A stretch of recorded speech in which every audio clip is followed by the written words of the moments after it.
Ladies and gentlemen, we present Ernest Fontwell versus the Holiday Experts, written by Lawrie Wyman and starring Frank Thornton.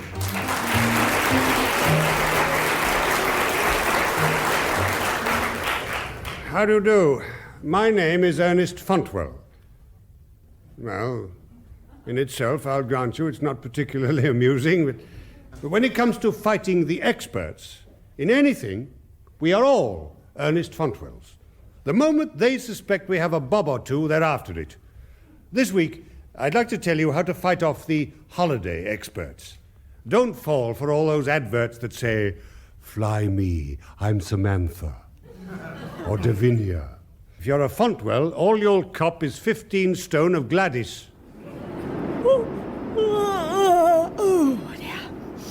They're flying at 20,000 feet at 600 miles per hour, and would you like tea, coffee, or something stronger? No, looking at you, I'd like something a lot smaller.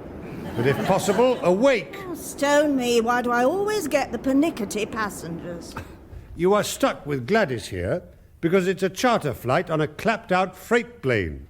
This means that as soon as it lands from its last flight, they shovel out the pig food and bung in a set of deck chairs and great big fat Gladys. No, there are no shortcuts to a perfect holiday.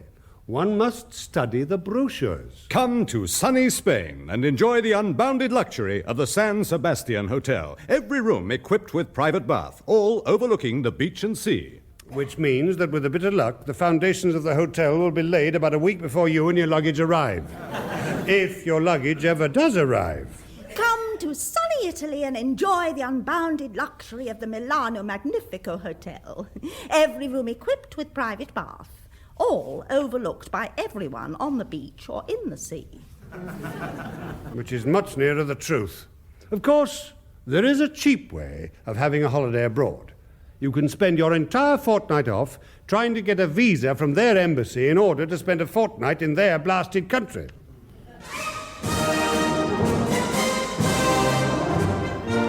Hi, fella. Good morning. I wish to visit the United States. That could be tricky, fella. Now, let's see how you shape up. Are you a card-carrying communist? Do you intend to overthrow the American government? Have you been in prison or divorced? Have you enough capital to maintain yourself in our great country, or are you destitute? Are any legal proceedings being promoted against you? Yes, but only in answer to the last question. I haven't paid my gas bill. Sorry, fella. Next.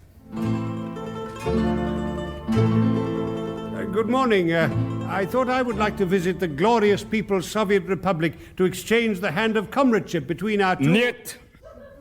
And who is next for a niet?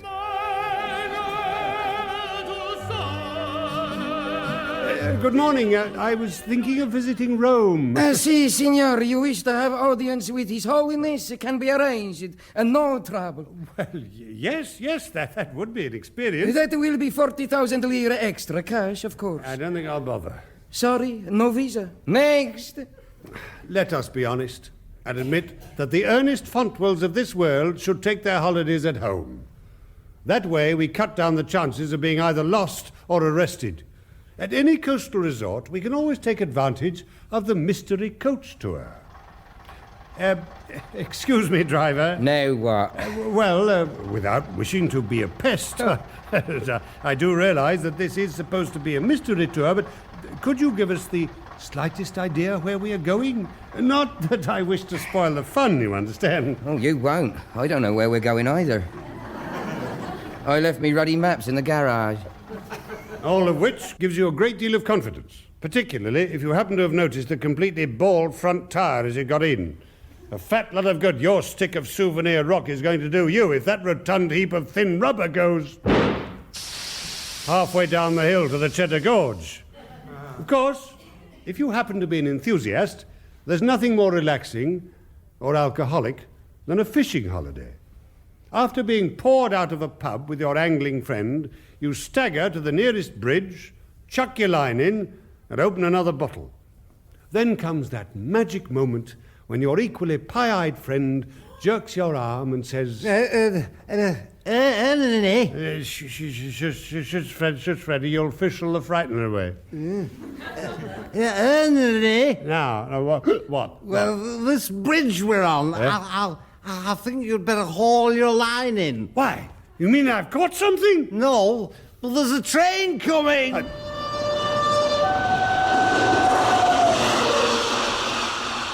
Which is liable to put you off fishing or booze for at least a week.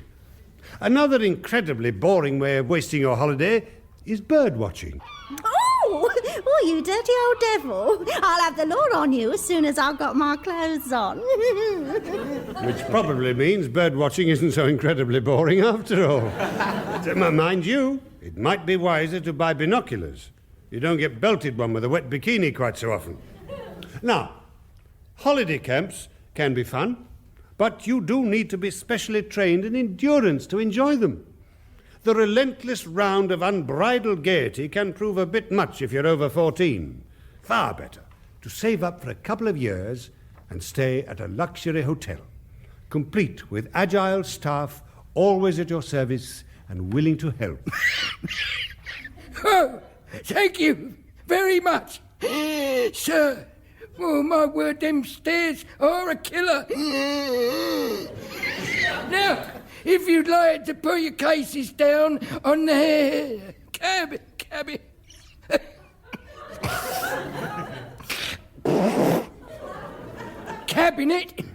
I'd be much obliged. There. Oh, thank you very much, sir. You've been most helpful. Thank you. I don't know why you bothered to accompany me. I carried the cases. You could have stayed on the ground floor. The management hope you'll enjoy your stay up here in the bridal suite. Bridal suite? But I'm here for a conference. I'm on my own. Oh, that's a pity, that is, isn't it? I'd just ring reception and ask for the massage parlour.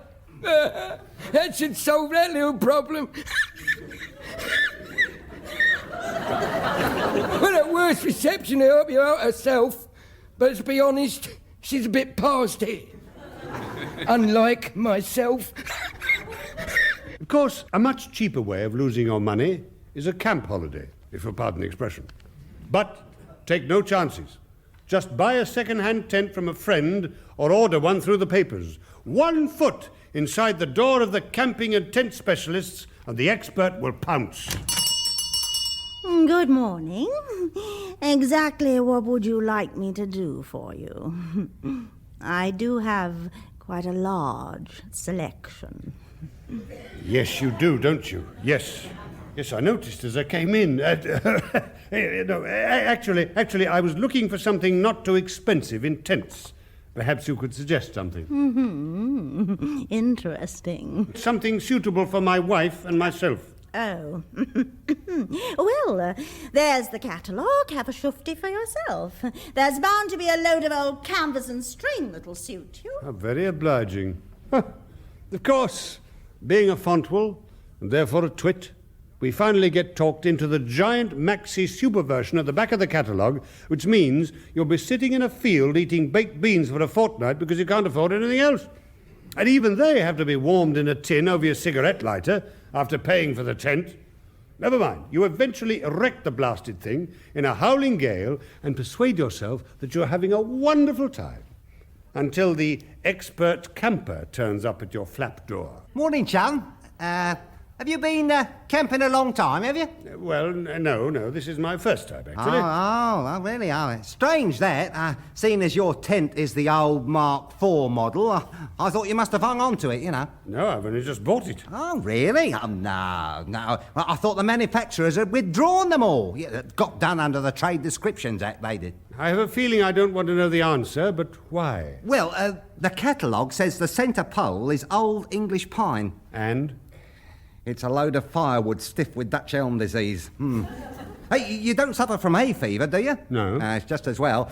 One violent sneeze and the whole lot will collapse around your ears. Oh, and I know it's raining, but you wasn't thinking of cooking those baked beans inside the tent, was you? Curiously enough, yes. No, I don't. That's the other thing the manufacturer's got done for. What? The canvas isn't fireproofed. One fag end not snuffed out and the old lot'll vanish faster than Concorde. Oh, thanks very much. Yeah. Look, I'll tell you what now. I'm packing this camping lark in. I could let you have my mobile home tent for quite a reasonable price, you know. At least you'd feel safe at nights. Well, that's very kind, but what do I do with this one? Give them fair warning and donate it to the Boy Scouts. At least they'll be able to stand up straight in it. Now, don't forget that. The expert always attempts to destroy your confidence. Then, out of the kindness of his heart and the thickening of his wallet, shows you your way out of the trouble you were never in the first place. Now let us, as usual, finish with the one expert on all things that none of us Ernest Fontwells can defeat, Mrs. Ernest Fontwell. When it comes to planning holidays, she is unbeatable. About our holidays this year, now naturally Mother will be coming with us. Oh, blimey. And I don't think she was too keen on that holiday camp last year. That was one of the reasons I picked it. And that caravan holiday the year before wasn't much of a success either, was it? Oh, yes, it was. She left on the second day. So I thought that this year we should treat her to something different. Potholing with a very short rope and no map? Yeah, I thought it would be such fun for us all to go to Las Vegas. Las Vegas? Oh, because you know how much he enjoys the one-armed bandit machines. She won twice at Skegness in 1973. And the other 75 times she lost 18 quid out of my wallet. Mind you, at least it kept her quiet for a quarter of an hour. It was almost worth it. Now, don't be difficult, thingamy. Ernest, I'm your husband! Of course, I knew we'd met before. Now then, if we go on one of those unscheduled flights and queue up for a day or two beforehand, it won't cost that much. Oh, no. Just a numb bum from trying to kip on your suitcase and violent indigestion from a steady diet of plastic sausage rolls and cardboard cups of pre-packed instant tea. Or perhaps Mumsy would prefer the Costa Brava. What do you think? I think we send Mumsy to Las Vegas on a single ticket and you and I go to Skegness. That way we might all have a good holiday. Oh, I don't think she'd like that. No, on second thoughts, let's make use of your holiday. We'll stay at home. Huh? Now, there's the kitchen to be redecorated and the bathroom wants repainting. And then there's the loo. Now, you know how it ka-choinks but doesn't go woof properly. No, you're right. We'll stay at home and save money. Save money, don't you believe it? For the time you've paid for all the tools and hired the equipment to do all that lot, it would have been cheaper to go to Las Vegas. Even if you did have to fly Gladys. Not only that, you wouldn't have been quite so exhausted. So, take my advice. Have a holiday anywhere, even if it is Skegness. Well, goodbye, and see you again shortly.